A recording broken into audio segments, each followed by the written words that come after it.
Welcome back, everyone.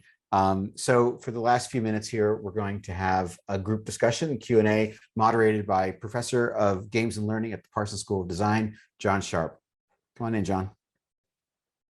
And come on in, everyone else, too. I'm going to pop out.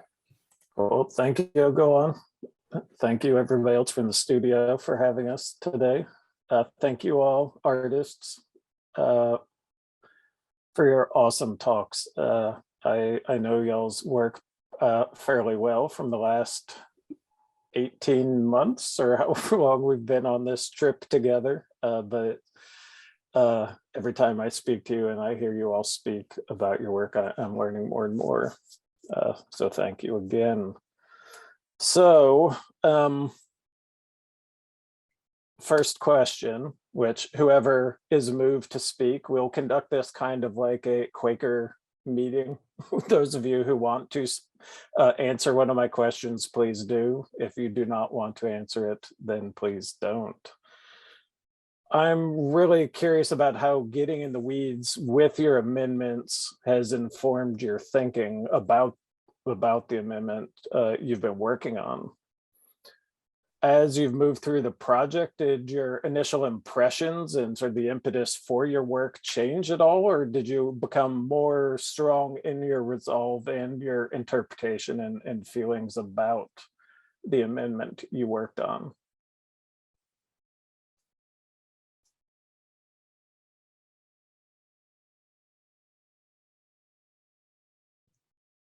Maybe Melissa and I can take that.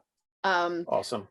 I don't think our plan changed much. We were really inspired by that states, people, or federal from the very beginning. And I think what really has changed is how we listen to the news, right? Melissa listed a bunch of cases now that are going to be decided by the 10th Amendment. And it's just fascinating that it wasn't used for a long time and now is. Melissa, anything to add there?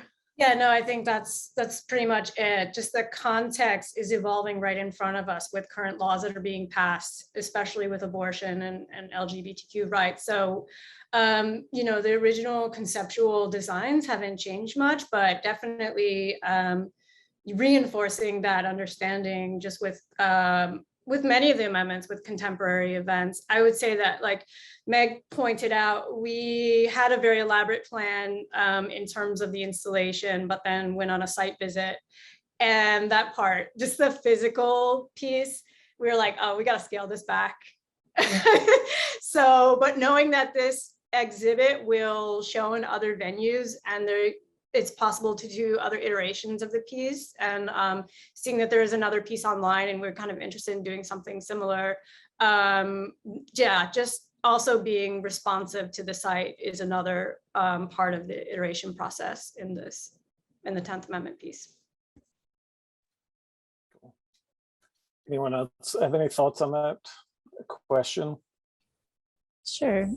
I would say that my concept developed and changed a lot as I spoke to more lawyers, and I feel like my piece is really like I feel like I was the test subject for my piece, and like finding that entryway in. I feel like I've become much more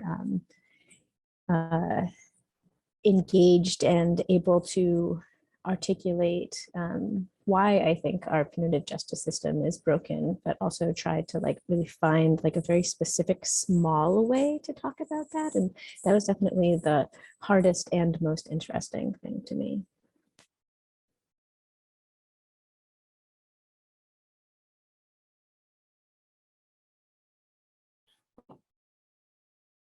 I'm curious if there's been any kind of, I don't know how to phrase it, ambient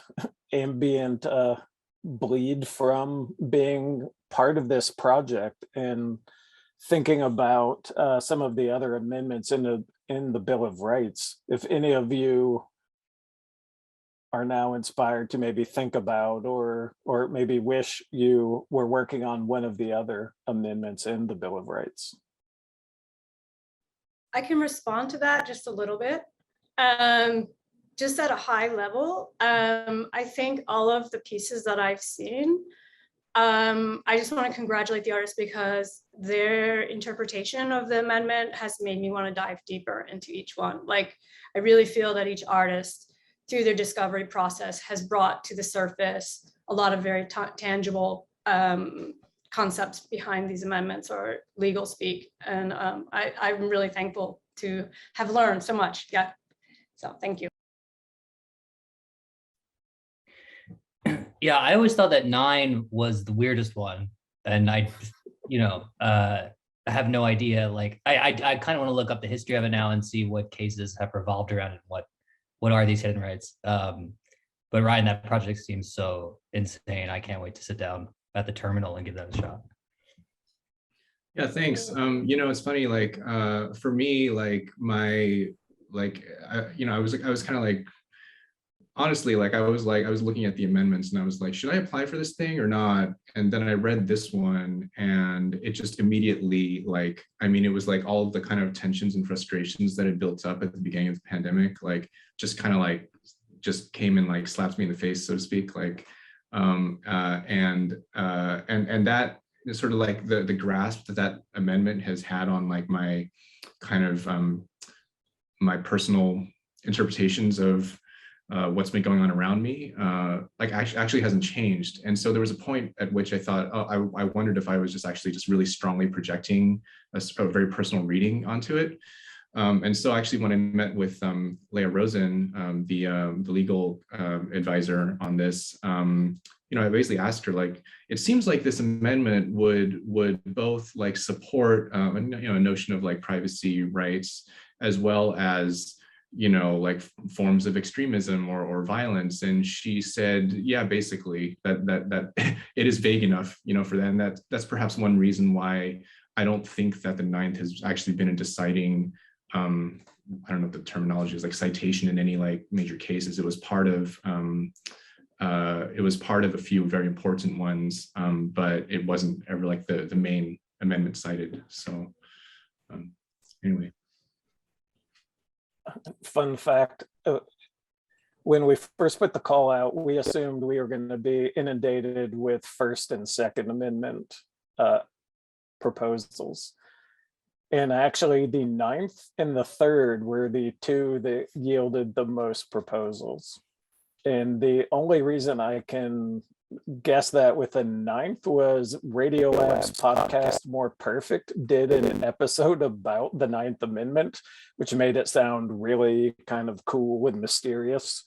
That's my only theory as to why the 9th received so much attention.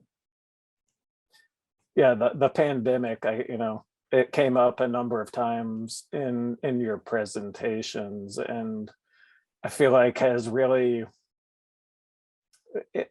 in many ways, has really kind of forced things to the surface. And I feel like in a weird way, maybe it's just because I'm inside this project, but I feel like I see the amendments popping up in the news constantly, whether not by name, but by IS. I see legally where this is going. I'm curious if any of you have had similar kind of impressions of seeing the Bill of Rights more fully in our world.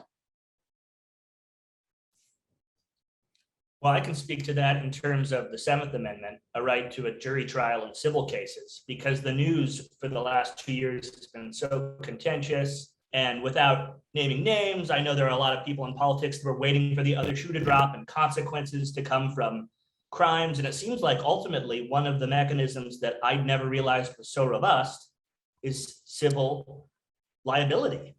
And that many people who've should face consequences, those consequences may ultimately be in civil courts before a jury, and the 7th Amendment will be alive and determining the results of those cases. And one of the other interesting things, sorry. You go.